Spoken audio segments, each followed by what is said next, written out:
일본 교회의 지도자이고 신학자인 우치무라 간조를 잠깐 소개합니다. 이분은 서양 기독교를 어떻게 규명하는가 하면은 부패하고 부도덕한 기독교라고 이제 판단을 내립니다. 그 이유는 이제 두 가지인데, 먼저는 서양의 선교사들이 하나님의 나라를 확장하는데 신경 쓰기보다는 자기 교파의 세력을 늘리려고 하는 것 한 가지.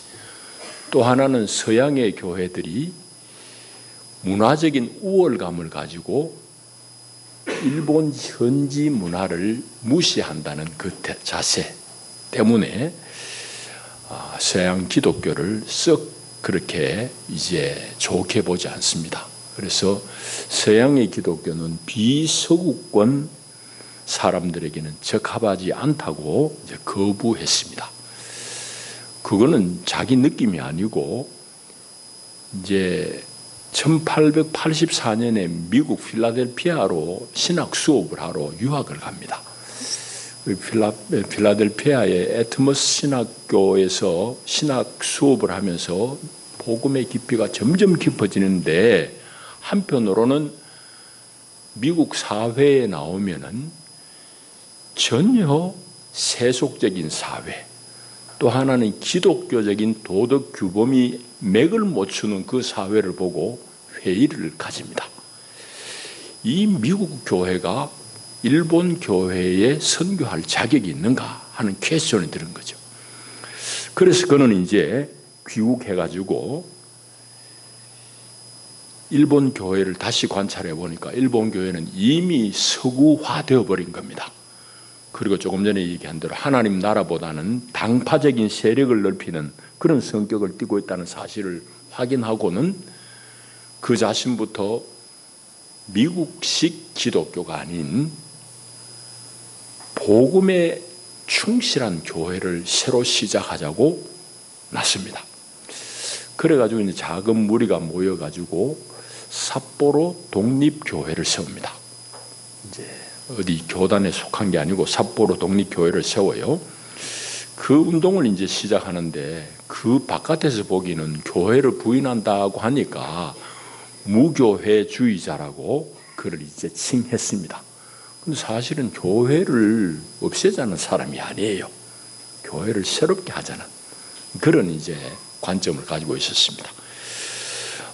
그래서 이제 우치무라 간조는 자립, 자주, 성서 이 세 가지를 자기 신앙의 모토로 삼았습니다. 자립, 자주, 성서.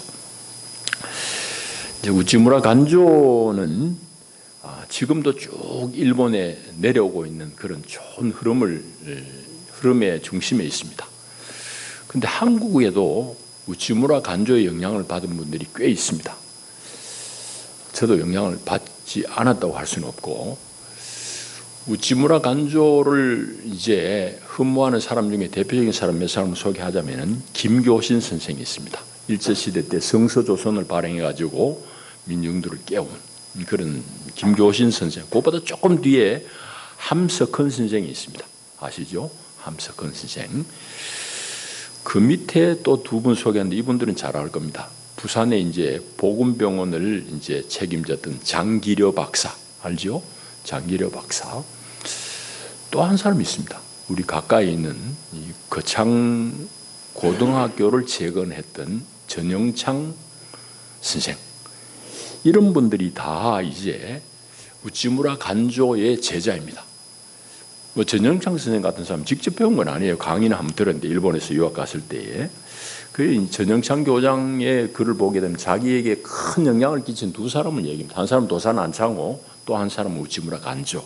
이 둘입니다. 제가 이제 거창에 와가지고 보니까 목사들 중에서 거창교회의 신앙교육에 대해서 조금 비판적으로 얘기하는 사람들이 있더라고요. 근데 그건 한 가지 이유입니다. 방금 얘기한 우치무라 간조가 기성교회를 보는 그 비판적인 시각을 이제 말하기 때문입니다. 근데 그거는 비판을 우리가 수용해야 돼요. 그분의 말이 틀린 게 하나도 없거든요. 어쨌든 이제 그 신앙 교육을 비난하는 사람들 그런 관점에 기존의 교회를 자꾸 공격한다는 그런 오해 때문입니다. 그런데 여러분, 우리 신앙은 기본적으로 이제 싸움의 성격이 불가피한 면이 있습니다. 오늘 본문은 그 싸움의 군사로서 교회를 불렀다고 말씀하고 있습니다.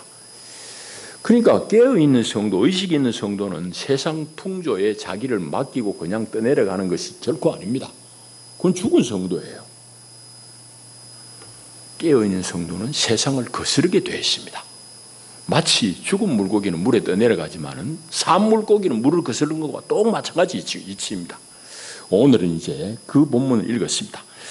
에베소서는 이제 몇 주 전에도 우리가 교통했습니다. 교회에 관한 책입니다. 교회론에 대한 책이에요. 크게 얘기하면 에베소서에 얘기하는 교회는 그리스도의 몸인 교회, 그리고 그리스도의 비밀인 교회를 말합니다. 그뿐만 아닙니다. 교회는 그리스도의 충만, 하나님의 충만이라고 말씀하고 있습니다. 그런데 에베소서는 주후 64년, 그러니까 바울이 로마 감옥에서 이제 자기 생명이 다 됐음을 알 무렵에 쓴 편지입니다. 이제 에베소서는 에베소에 있는 성도들에게 보낸 서신인데 내용은 방금 얘기한 대로 교회론에 대한 책인데 에베소서에서 바울은 교회의 어떠함에 대해서 한 6, 7가지로 표현하고 있습니다. 방금 말씀드린 대로 교회는 그리스도의 몸이다. 또한 교회는 새롭게 지어진 새 사람이다라고 그럽니다. 예수 그리스도의 구원의 은총을 입고 새롭게 지음을 받은 새 사람, 한 새 사람임을 말씀하고 있고 또 한편으로는 교회는 하나님의 왕국임을 말씀하고 있고 하나님의 권속임을 말씀하고 또 한 가지 중요한 것은 하나님의 처소임을 말합니다. 처소란 말은 여러분 집이란 말입니다. 하나님의 집이 하나님이 안식하는 곳이 교회라 이 말입니다. 건물이 아니에요. 하나님은 건물이 필요 없는 분이에요. 정말 하나님을 깊이 따르는 그 성도들 가운데 처소 삼고 거처 삼고 있는 그게 참 교회다 이 말입니다.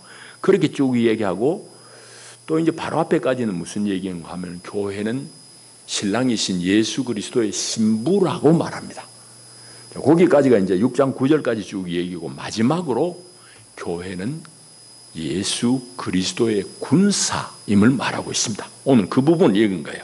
그러니까 중요한 건 뭔가 하면은 우리가 교회와 착각하는 것이 막 내가 교회를 위해서 무슨 일을 하고 막 무슨 일을 많이 하려고 그러는데 일을 하는 게 문제가 아니라 교회가 무엇인지를 아는 것이 중요합니다.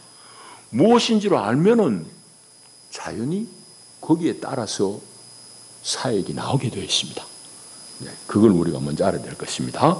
자, 이제 본문을 우리 한번 관찰해 보십시다.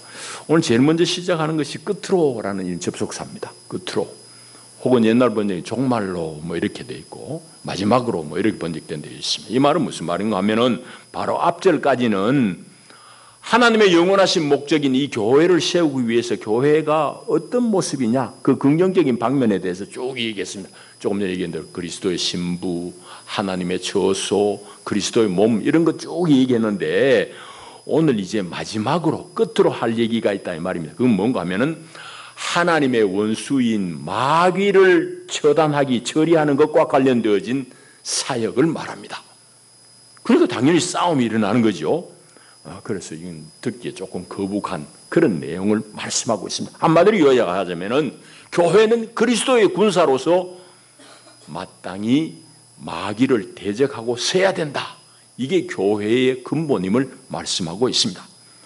교회가 이런 태도를 잃어버리고 그냥 세상에 휩쓸려 지나가면 교회는 마치 맛을 잃은 소금과 똑같은 겁니다. 예수님 말씀하고 똑같아요. 맛을 잃은 소금이 되는 거지.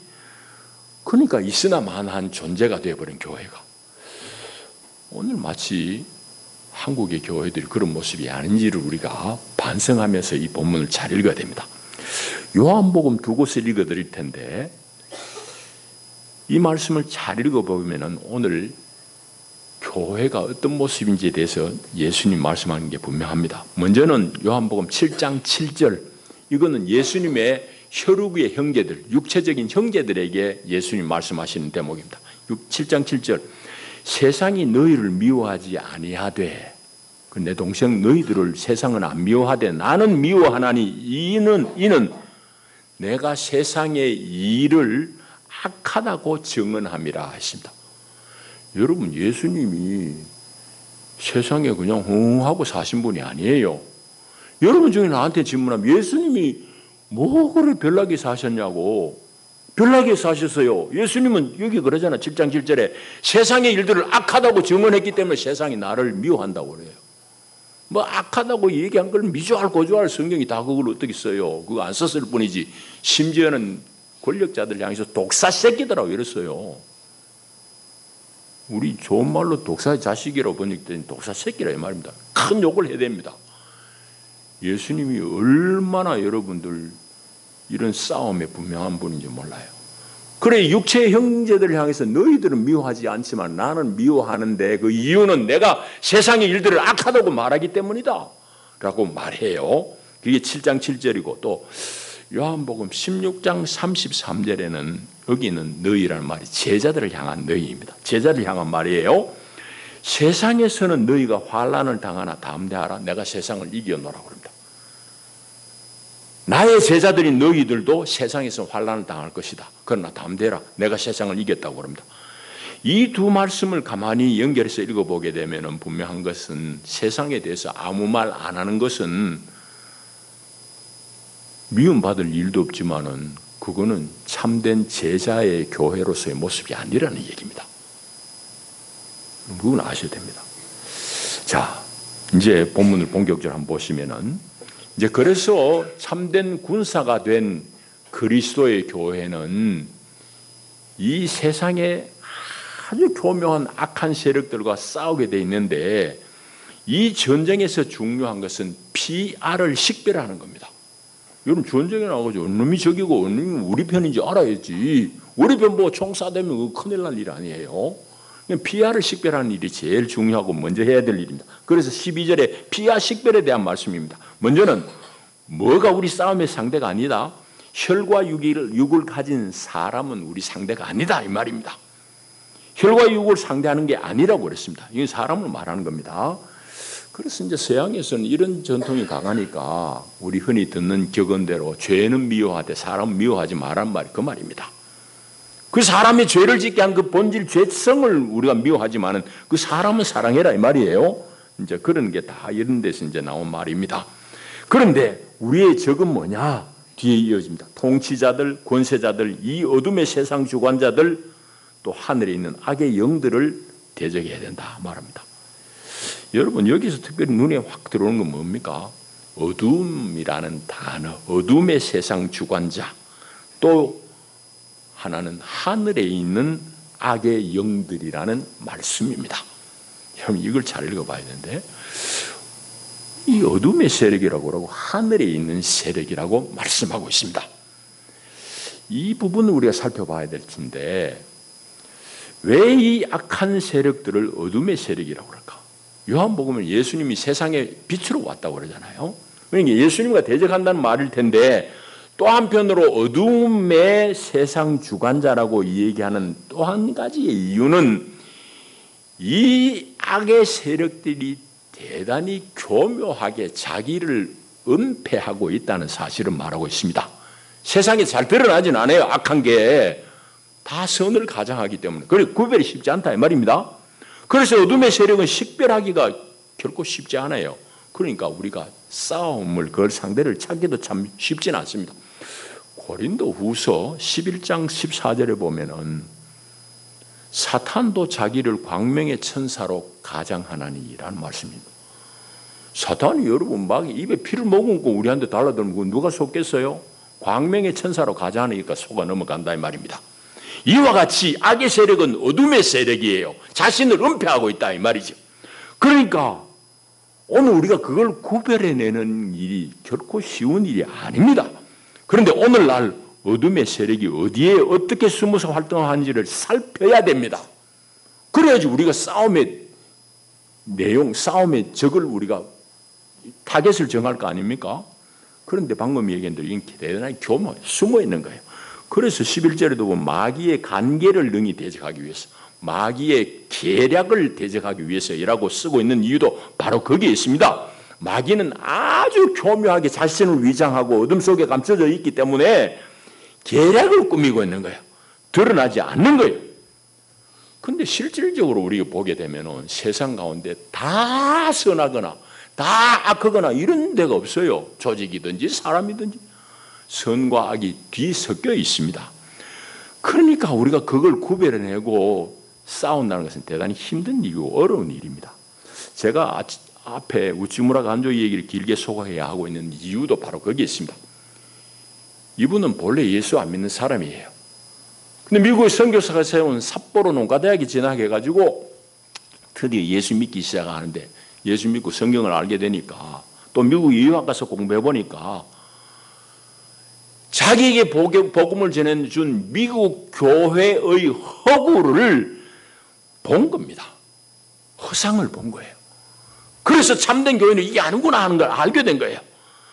그래서 그분은 본국에 귀국해가지고 참된 교회를 세우고자 하는 운동을 했는 거예요.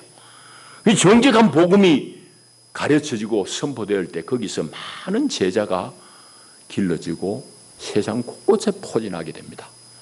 우리 한국에 영향을 미친 사람 4명을 소개한 4명뿐만이 아닙니다. 일본 교회에 많은, 여러분 일본 교회를 무시하면 안 돼요. 교회는 적지만은 아주 강단이 있는 성도들이 많습니다. 수는 적지만은 그 다 그런 면면이 흘러내리기 때문이에요. 그래서 곳곳에 포진해가지고 참 교회의 역할을 해내는 거다 말이지. 그러니까 교회 안에서도 허상들을, 허구들을 보고 도려낼 때 참 교회의 제자들이 키워지는 거예요. 교회라고 다 된 게 아니고. 여러분, 이와 같이 어둠은 곳곳에 숨겨져 있어요. 그래서 어둠의 세상 주관자들이라고 한 이유가 거기 있습니다. 자, 또 한 가지는 하늘에 있는 악의 영들이 우리의 적이다라고 말합니다.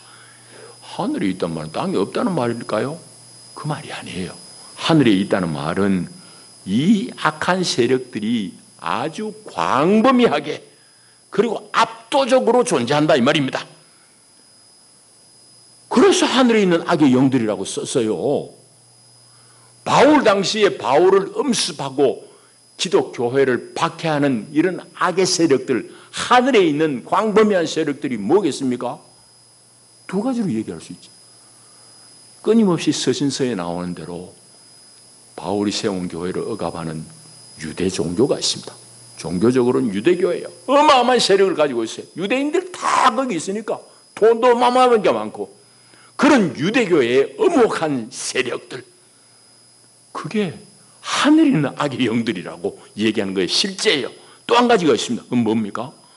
바로 이 세상을 자기들의 마음대로 주장하고 움직여내는 로마의 정치 세력입니다. 그 당시에 로마 제국이에요. 이것이 바울을 억압하고 있는 거예요. 교회를 억압하고 있는 거예요. 그러니까 정치적으로는 로마 제국, 이 둘 모두가 압도적인 힘을 가지고 있습니다. 그래서 하늘에 있는 악의 영이라고 표현할 수밖에 없는 정도의 막강한 세력을 가지고 있는 구체적인 실제적인 세력입니다. 그럼 이게 옛날 얘기잖아. 로마 제국 우리한테 어디 있어요? 유대교가 오늘 우리한테 어디 있냐고. 오늘 우리가 읽어내야 되는 거지. 우리에게는 그러면은 뭐가 이 하늘에 있는 악한 영이냐 이 말이지. 이 우리 소위 말하는 우리 사회에 도저히 안 깨어질 것 같은 아주 구조적인 그런 악이라고, 견고한 진이라고 얘기할 수 있어요. 사회적인 용어로 얘기하면 구조악이에요. 구조적 악. 이거를 혁파하는 것은 매우 어렵습니다. 내가 지난주 주보에 안세영 선수 글을 쓴 이유도 바로 그겁니다. 22살 소녀잖아 이제. 그 아이가 어떻게 전국 문화체육관광부를 상대로, 대한체육회를 상대로 싸움을 하겠냐고. 자기 앞날 망칠 수 있는데도 불구하고 그걸 밝혀내려고 그러는 거예요. 그런 용기 있는 걸음이 한 걸음이라도 있어야지 이 사회가 진보할 수 있는 거예요. 오늘 교회가 맥놓고 사니 이게 문제가 많은 겁니다. 여러분, 그래서 이렇게 한 걸음 한 걸음이라도 깬 사람들이 진보해야지 사회는 나아지고 하나님 나라가 확장되어질 것입니다. 그것을 위해서는 교회 안에서도 도려내야 될 거고 또 교회 밖에도 도려내야 될 악들이 있어요. 은밀하고 아주 광범위한 거예요.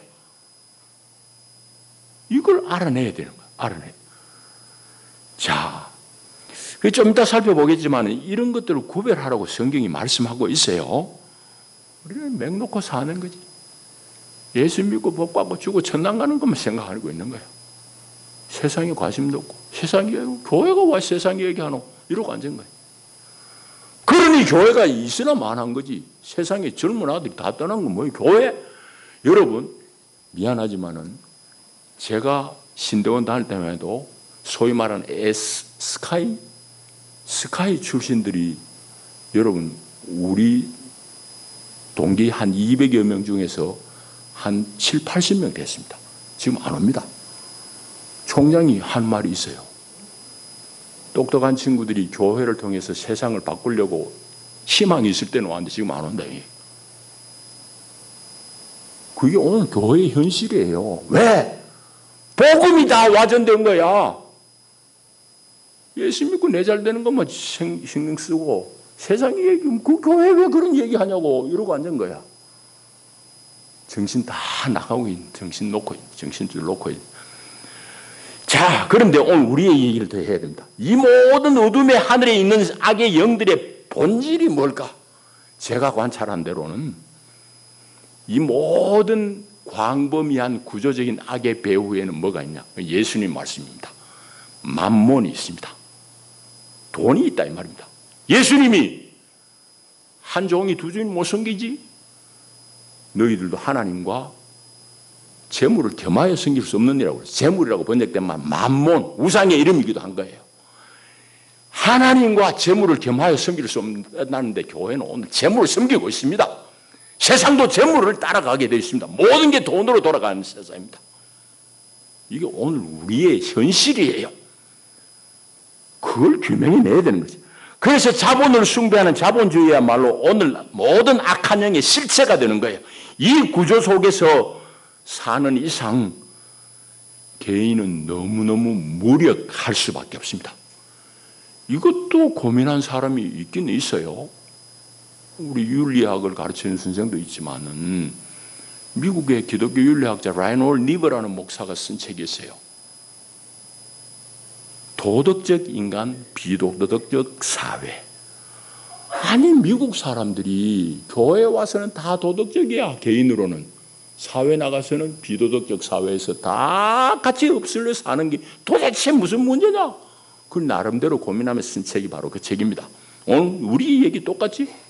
여러분 오늘 한국교회 많은 사람들이 많은 젊은이들도 마찬가지고 난 젊은 사람들 보면 너무너무 미안하고 속상해요.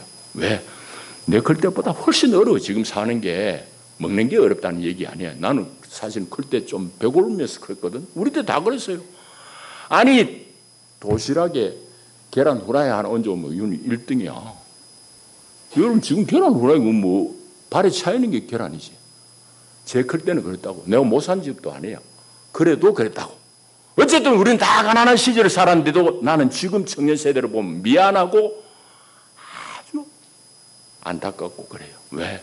너무 경쟁에 시달리는 거야. 세상이 애 안 낳고 장가 시집 안 가는 거 그것 때문이에요. 근데 교회는 계속해서 이 경쟁을 부추기는 그 사회의 이념에 동조하고 부추기고 앉은 거야. 성서로 그걸 뒤집을 생각을 못하고 있는 겁니다. 그 얘기하면 왜 정치 얘기하냐 이러고 앉은 거야. 바울이 오늘 대놓고 얘기합니다. 왜? 자기 죽을 때 다 됐거든. 바울이 대단히 조심스러워요. 로마서에 보면은 세상 권력에 여러분들 잘 협조해라 이래요. 오늘 얘기는 보면요. 12절 보세요. 이 로마 당국자들 보면 바울 저놈 반역자다 잡아라 이럴 거 아니에요? 우리가 싸울 건 사람이 아니고 통치자들, 권세자들, 이 어둠의 세상 주관자들이 이러니까 이거 로마 권력자들이 보면 저놈 잡아라 이럴 판이지. 바울이 왜 이런 얘기 할까요? 이제 죽을 때 다 됐으니까 할 말 나 이제는 해야 되겠다는 얘기지. 여러분, 성경을 평면으로만 읽으면 안 돼요. 바울은 지금 어떤 상황인지, 그 얘기는 어떤 상황에서 했는지를 읽어봐야 돼. 그래서 옛날에 독재자가 들어가 로마서 13장을 인용하면서 교회가 조용히 해라. 왜 독재자, 어떤 이런 소리 왜 교회가 하느냐. 이러고 앉은 거야. 성경을 입체적으로 못 읽기 때문에 기 얘기는 좀 길고. 어쨌든, 이 돈을 숭배하는 자본주의야말로 모든 악의 실체입니다. 실체. 여기에 뛰어든 개인들은 너무너무 무력하게 살 수밖에 없어요. 그래서 오늘 한국의 젊은이들이 신음하고 있는 거예요. 돈이 지배하는 자본주의의 구조적인 경쟁을 계속 부추기는 이 속에서 소모품처럼 살아가는 거예요. 인생을 의미 있게 즐기면서 사는 건 꿈도 못 꿔. 그러니까 아들이 못 살겠다고 세상을 떠나기도 하고 시집장가 못 가겠다고 그러고 급한이에요. 여러분 재미있는 얘기 하나 할까요? 얼마 전에 영국의 BBC 알지요? 우리나라 KBS는 그 발치도 못 따라가요.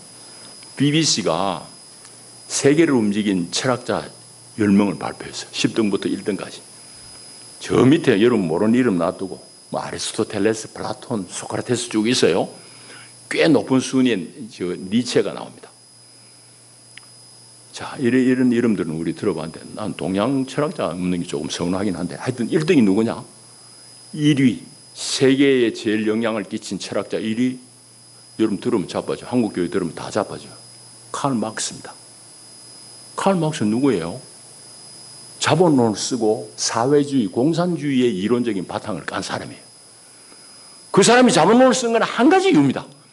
자본주의의 모순을 너무너무 보고 노동자들이 억압당하고 노동자들이 노동의 값을 못 받으니 이걸 어떻게 이론적으로 규명해볼까?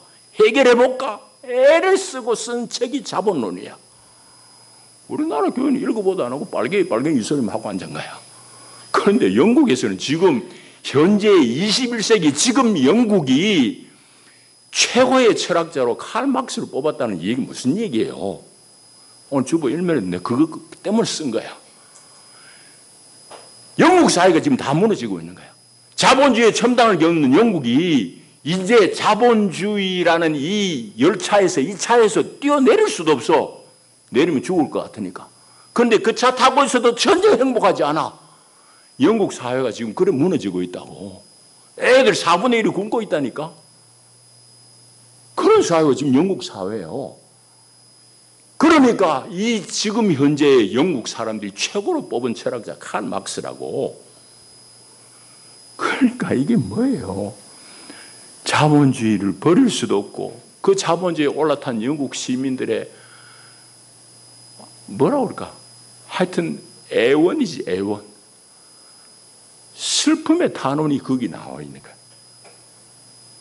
철학자 1위 칼 막스. 자, 그러니 오늘 우리가 이걸 잘 봐야 됩니다.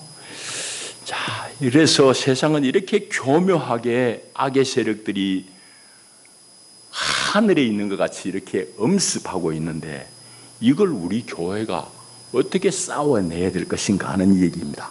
어떻게 싸울 것인가.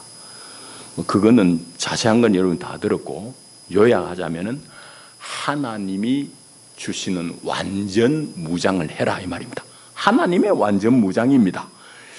그래서 여기 이제 보면은 11절에 하나님의 전신 갑주를 입으라고 그랬는데 이거는 번역이 완전 무장과 하나님이 주시는 하나님의 완전 무장을 얘기하는 겁니다.